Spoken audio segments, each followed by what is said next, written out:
Ben trobats a Sintonitza Europa. I com sé que em puc fiar d'un canal de denúncies? Com puc assegurar-me que la denúncia que jo poso tindrà eficàcia plena? I com és que no es revertirà aquesta denúncia en contra la meva persona? Perquè la denúncia pot haver estat molt ben intencionada, però la bústia de denúncies pot estar muntada per enxampar incauts. Deixeu-me que us dongui 10 suggeriments que us serviran, jo crec que força bé. Primer, desconfiï vostè si el canal de denúncies està dins de la gestió interna de l'empresa. El canal de denúncies des del que es pot accedir des d'informàtica no és tal. Serà una altra cosa, però no és un canal de denúncies. Segona, desconfiï també vostè si el canal de denúncies està liderat per una persona que estigui vinculada a l'empresa o a la institució, sigui un càrrec de la mateixa o un assessor extern que proveeix a l'empresa d'altres serveis, com pot ser un bufet de consultoria. Tercera, si sap qui és l'assessor extern, possiblement oferirà la seva bústia a terceres entitats, sigui directament, sigui per mitjà d'una empresa interposada. 2 o 3 preguntes prèvies és suficient per detectar les trampes d'elefants.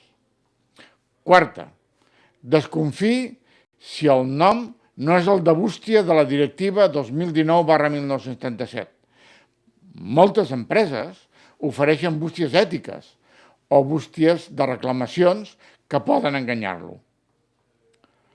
Cinquena, alarmis si el telèfon de contacte que s'ofereix és el de la pròpia empresa o pagat per ella. Això voldrà dir que saben qui truca. El mateix passa amb el correu electrònic i amb l'adreça postal. Sisena, no accepti una bústia que no prevengui la denúncia anònima, perquè no és una bústia de la directiva. Setena, ha de saber d'entrada qui és l'instructor o mentor ètic, com també li diuen. Ell ha de comunicar-li que, personalment, en respon del procediment i del bon fi de la denúncia.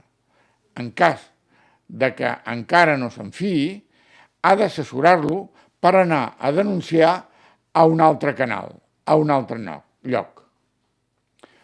Vuitena, té dret en tot moment a estar assessorat, a més, per una persona de confiança seva. Recordi vostè que no ha de provar res d'entrada per poder denunciar. Provar és cosa del denunciat. Novena, vostè pot anonimitzar-se en qualsevol moment dins del procediment i l'instructor ha de protegir aquest dret. I desena, vostè té dret a seguir els avenços de la investigació i tenir el seu resultat en un termini màxim de 90 dies, com indica la directiva. Recordeu que no qualsevol mala praxis o corrupció és denunciable per aquest canal, només aquelles que afectin els interessos de la Unió i estan relacionades a l'article 2 de la directiva. L'empresa o institució, això sí, pot ampliar els objectes de denúncia, però com a mínim han de ser els de la directiva. És culpa de l'estat espanyol no haver inclòs, de moment, altres elements. I ens queda la pregunta del milió. Com puc aconseguir la protecció com a denunciant?